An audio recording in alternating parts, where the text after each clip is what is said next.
Dunia hari ini bergerak dalam satu pentas kuasa yang sangat rencam dan berubah dengan pantas. Soalan besar yang semakin ramai orang tanya, siapa sebenarnya yang pegang kuasa tertinggi di dunia? Amerika? China? Rusia? Amerika Syarikat sejak tamat Perang Dunia Kedua muncul sebagai kuasa dominan yang sukar dicabar. Mereka membina lebih 750 pangkalan tentera di lebih 80 negara. Angka itu sendiri menceritakan bagaimana Amerika melihat dunia satu medan yang mesti diawasi secara langsung. Setiap pangkalan bukan sekadar pos ketenteraan. Ia ialah simbol kehadiran, pengaruh dan keupayaan bertindak tanpa perlu minta izin. Dari Qatar ke Guam, dari Jepun ke Jerman, askar Amerika sudah lama berada. Sebab itu, apabila berlaku konflik di mana-mana zon panas, Amerika hampir pasti muncul lebih dahulu. Mereka tak perlu gerak jauh sebab mereka sudah ada di situ. Namun dalam beberapa tahun kebelakangan ini, dominasi itu mula longgar. China mula muncul sebagai pencabar ekonomi yang agresif. Rusia pula semakin lantang dari sudut ketenteraan dan geopolitik. China tidak banyak membina pangkalan luar seperti Amerika, tapi mereka membina pelabuhan, projek infrastruktur mega dan rangkaian perdagangan yang luas melalui Belt and Road Initiative.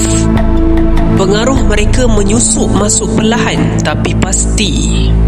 Dalam konflik Ukraine, kita lihat bagaimana Rusia tanpa segan menunjukkan kekuatan. Penggunaan peluru berpandu hypersonik seperti Oreshnik serta strategi mendahului diplomasi menunjukkan Rusia tidak menunggu untuk diancam baru bertindak.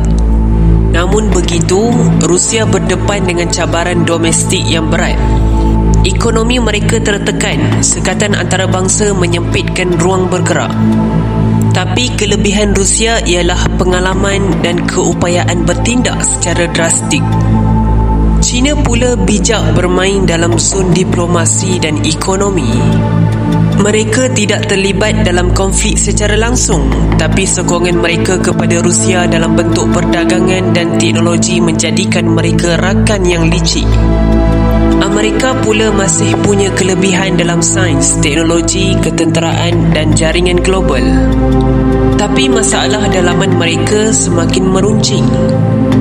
Politik terpecah, ekonomi rakyat biasa semakin mencabar. Maka timbul persoalan, mampukah Rusia dan China menggantikan Amerika sebagai adik kuasa? Jawapannya bergantung pada definisi kuasa itu sendiri. Jika kuasa diukur dari sudut kehadiran ketenteraan dan campur tangan langsung, Amerika masih di hadapan.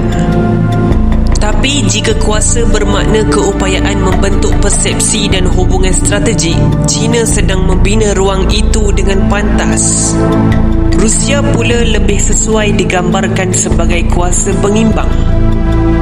Mereka menekan, menolak dan menyibukkan Amerika agar tumpuan kuasa dunia tidak lagi satu hala.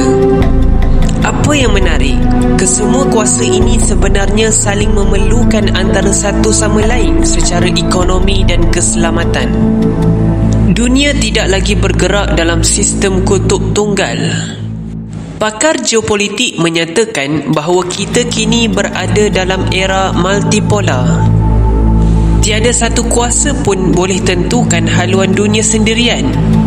Dan inilah detik yang penuh risiko dan peluang. Konflik kecil boleh menjadi besar. Kerjasama kecil boleh membuka laluan damai. Jika Malaysia dan negara membangun mahu mencari ruang, inilah masanya. Tidak perlu bergantung mutlak kepada satu kuasa, tapi bijak mengimbangi antara tiga kuasa besar yang saling mencurigai.